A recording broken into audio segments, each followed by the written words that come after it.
Hello geographers, आप सभी का हार्दिक स्वागत है, हार्दिक अभिनंदन है उत्कर्ष के ऑनलाइन प्लेटफॉर्म पर। जैसा कि समय आ गया है आरबीएसई भूगोल परीक्षा का, तो हमारी स्ट्रेटेजी, हमारी रणनीति अंतिम 2 दिनों में क्या रहनी चाहिए, इसके बारे में आज करेंगे गहन विस्तारित विश्लेषण। क्योंकि जैसा कहा गया है, विकल्प बहुत मिलेंगे जीवन में राह भटकाने को, विकल्प बहुत मिलेंगे जीवन में राह भटकाने को, एक संकल्प उत्कर्ष ही काफी है मंजिल पाने को।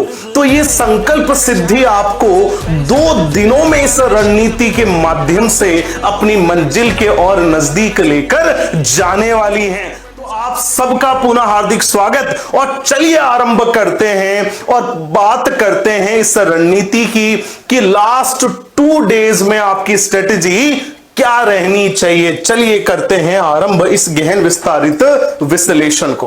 तो जब हम बात करते हैं तो यह है आपका पहला दिन, डे 1।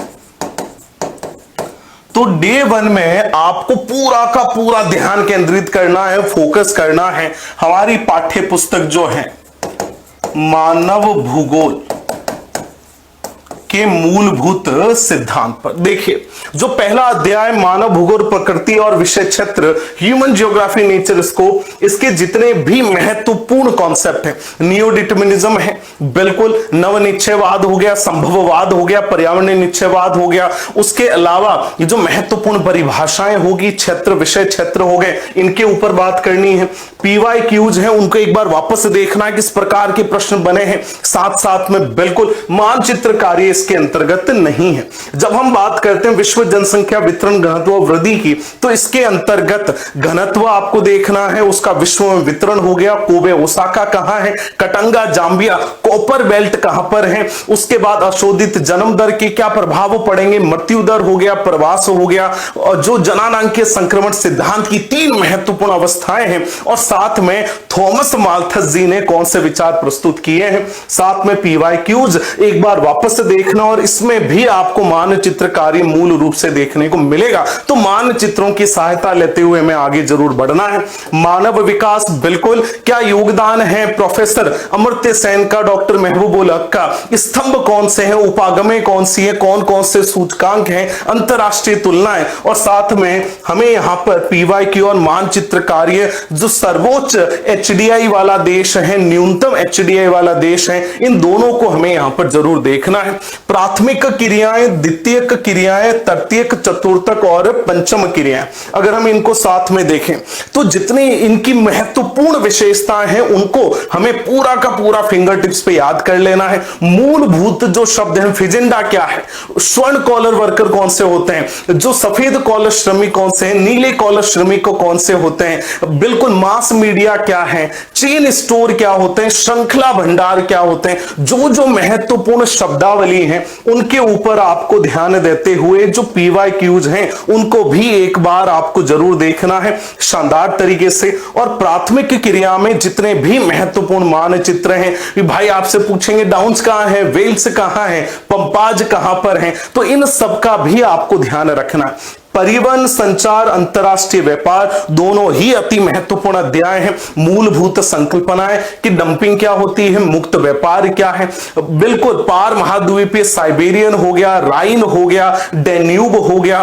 पनामा नहर होगी, स्वेज नहर होगी, महत्वपूर्ण जो हमारे हाईवेज हो गए, साथ में अंतरराष्ट्रीय व्यापार, पीवाईक्यूज, और दोनों से मानचित्र, प्रमुख हवाई अड्डे कौन से हैं, प्रमुख पार महाद्वीपीय जो रेल मार्ग हैं उनके टर्मिनल्स कौन से हैं, बिल्कुल समुद्र पतन कौन से, उन सभी के बारे में आपको बात करनी है। तो पहले दिन भाई साहब पूरी का पूरा, जो पूरी की पूरी आपकी जो पहली किताब है उसके ऊपर आपको जोड़ तोड़ लगाकर मेहनत करनी है, परिणाम आपको जरूर मिलेगा।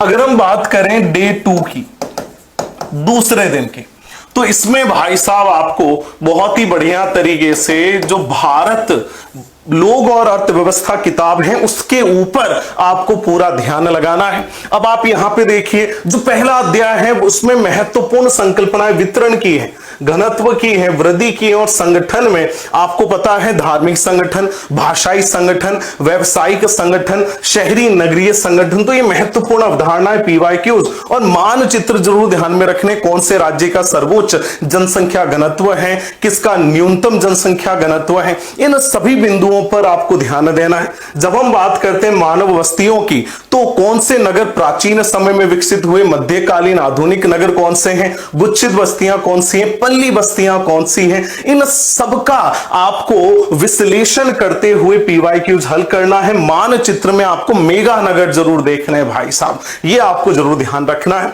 जल संसाधन, अगर मैं बात करूं भूमि संसाधन और कृषि की, प्रमुख फसलों के ऊपर ध्यान देना है, उनका मानचित्र कार्य भी आपको देखना है पीवाईक्यू के साथ, और साथ ही साथ जो महत्वपूर्ण योजनाएं भारत सरकार ने चलाई थी उन सबके ऊपर आपको ध्यान जरूर देना है।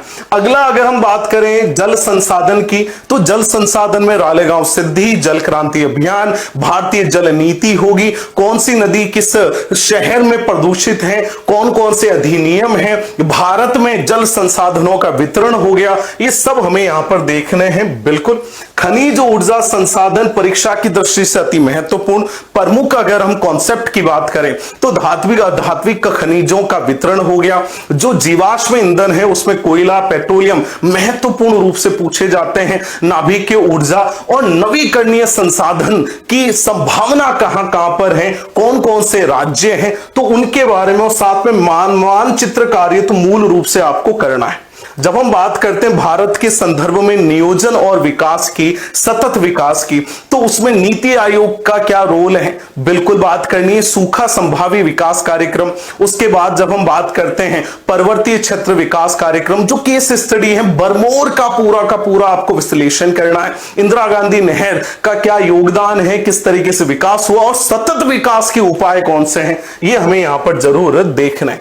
जब हम बात करते हैं परिवहन, संचार और अंतरराष्ट्रीय व्यापार, तो पूरा का पूरा मानव भूगोल के अध्यायों की तरह ही ये यहां पर भारत के संदर्भ में कौन से प्रमुख हाईवे हैं, स्वर्णिम चतुर्भुज क्या है, उत्तर दक्षिण पूर्व पश्चिम गलियारे कौन से हैं, शाही रोड कौन सी है, अटल टनल क्या है, रेलवे हेडक्वार्टर्स क्या है, राष्ट्रीय जलमार्ग क्या है, प्रमुख जो पाइपलाइनें हैं वो कौन सी हैं, इनको पीवाईक्यू के साथ, मानचित्रों के साथ हमें जरूर महत्वपूर्ण रूप से देखना चाहिए। और अगर हम बात करें चयनित मुद्दों और समस्याओं पर भौगोलिक परिप्रेक्ष्य की, तो यहां हमें बात करनी है केस स्टडीज की।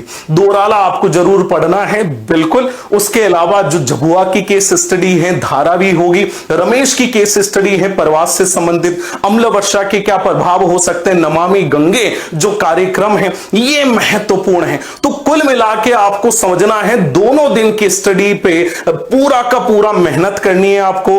परिणाम आपके सामने होगा, मंजिल आपके मुट्ठी में होगी, और बढ़िया तरीके से आप सर्वोच्च परिणाम की प्राप्ति सुनिश्चित कर पाएंगे। और जैसा कि कहा गया है, ये आपको बात जरूर समझनी है, अपने जहन में बिठानी है। सोचने से कहां मिलते हैं तमन्नाओं के शहर, सिर्फ सोचने से कहां मिलते हैं तमन्नाओं के शहर, चलना भी जरूरी होता है मंजिल पाने के लिए। तो आप ये 2 दिन में जो कदम आगे बढ़ाएंगे अपनी तैयारी की ओर, ये बहुत ही महत्वपूर्ण भूमिका निभाएंगे आपके अंतिम दिनों में। परीक्षा से 2 दिन पहले ये जो स्ट्रेटेजी है उसको लागू करके। Wishing you all the very best from entire Utkarsh family.